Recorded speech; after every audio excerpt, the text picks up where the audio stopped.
Hi, it's your old friend Weedy. Today on HempRock TV, it's HempRock Radio. Weird, huh?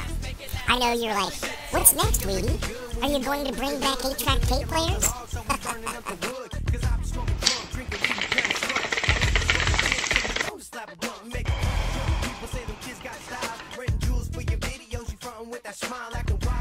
But seriously, HempRock Radio can be heard on WVQC 95.7 FM. Low power to the people.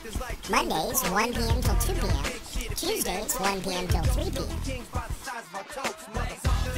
This episode is one with Gatewood Galbraith and the Happy Hemptress talking politics. And Gatewood has an announcement. This one's from November 30th, 2010. Let's listen in.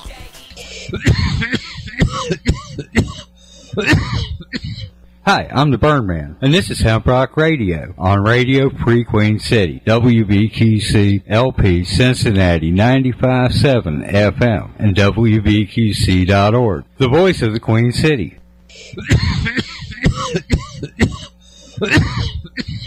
We have a very, very special guest that will be on the phone with us in about 20 minutes. Of course, he will be announcing his run for governor for next year in Kentucky.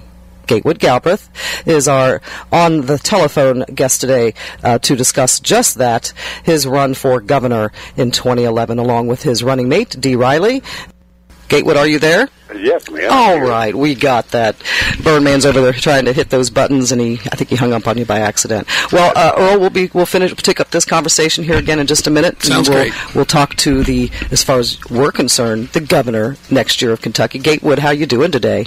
Oh, just another day in the heart of the Garden of Eden, Lynn. I know you definitely live in the Garden of Eden.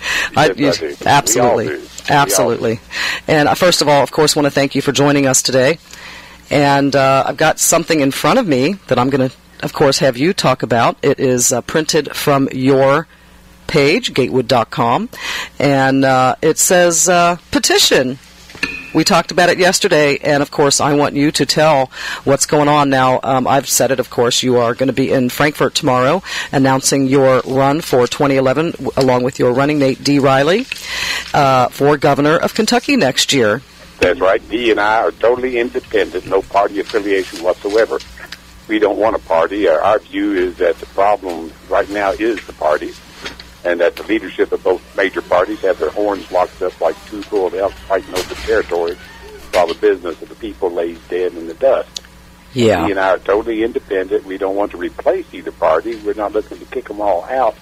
You know, that's just not going to be done. But what we believe is that an independent governor stands the best chance of avoiding the partisanship that has divided everybody, and to use civility and statesmanship to get the best and brightest of both parties to step up and act in unison to solve the problems of the state. And so in order to do that, we need 5,000 signatures on a petition. And so tomorrow we're launching our petition drive and formally announcing for the office. We are asking people to go to our website at gatewood.com or go to my Facebook and to print off a copy of the petition and to have their friends sign it and have their family sign it and to mail it on into us so we can put in many more than the 5,000 necessary to get the job done. Well, you know me, I support you, and there has been a lot of different things over the years with different elections that you've ran for, including governor and other offices. And, I've always felt that, first of all, you should win, and it comes down to money, bottom line money. What do you Things are different this time, Lynn. That's what I want to know. First of all, I attended a Freedom Fest the other day, one of these Tea Party kind of things, and one of the leaders says, Gatewood, thank you for joining us. And I said, what do you mean, thank me for joining you? Thank you all for joining me. Where the hell you been the last 30 years? Exactly. I'm the one that's got to stand out in traffic and hold big yellow signs trying to attract your all's attention on what they've been doing to you. And I'm glad to see that you all are finally out on the streets trying to make a movement of it. Yeah. And so what we're doing is that there is a whole unrest and discontent with the status quo and the way things are. Be discussed with both parties, and their gridlock and their nastiness has just reached giant proportions. Yeah. The Tea Party is just one of the tips of the iceberg. There's lots of other people who do not identify with that particular group we also want to see a big change come about. So, there were several people who won big offices in this last election go-around who did not have the big special interest money backing them. Yeah. So that this time we feel like that money is going to have less of an impact than it ever has before, and we are going to have some money for the first time in our race. Now, this race is November 2011. In my past races, I've never spent more than $20,000. Already this race, we've spent $100,000. And we're going to be spending probably a $500,000 to $1 million. So we're going to have enough money to win this race. We need 425,000 votes.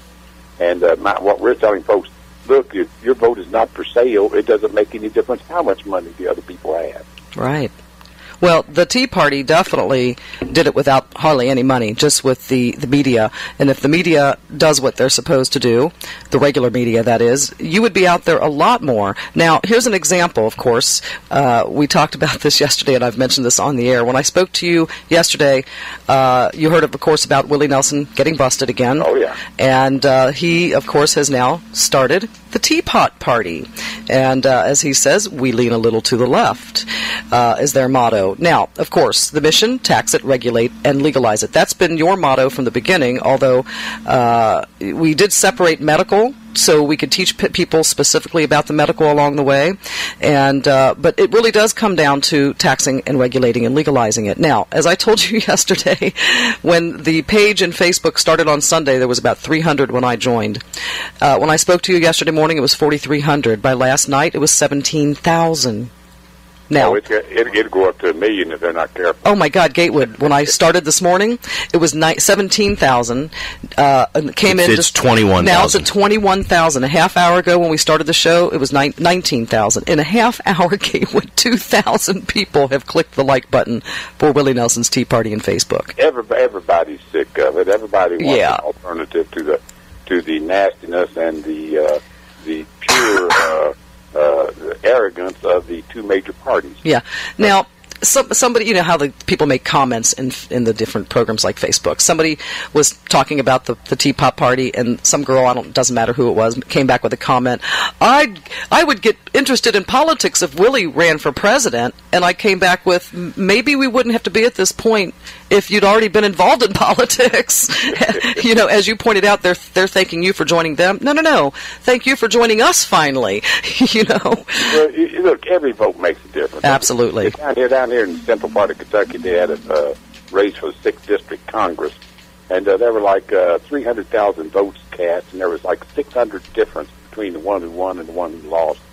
So, you know, every vote makes a difference, and one person can have a heck of an impact if they want to. Absolutely. I mean, you know, everybody's got a network. Everybody's got a Facebook or an email network nowadays.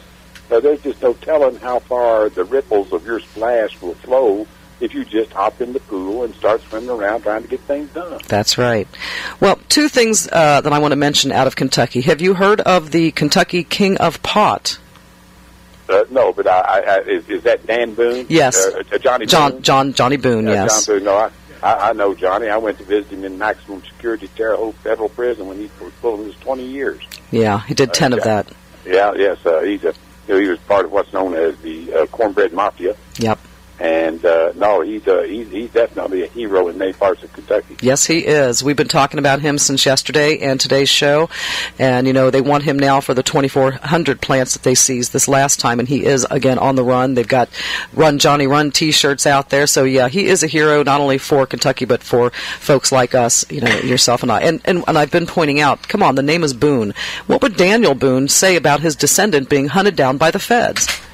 I imagine he would have said it with a Tommy Hawk and a flintlock rather than spend much time talking about it. Yeah, no doubt. And people have to realize anybody in Kentucky with the name Boone is related to Daniel Boone.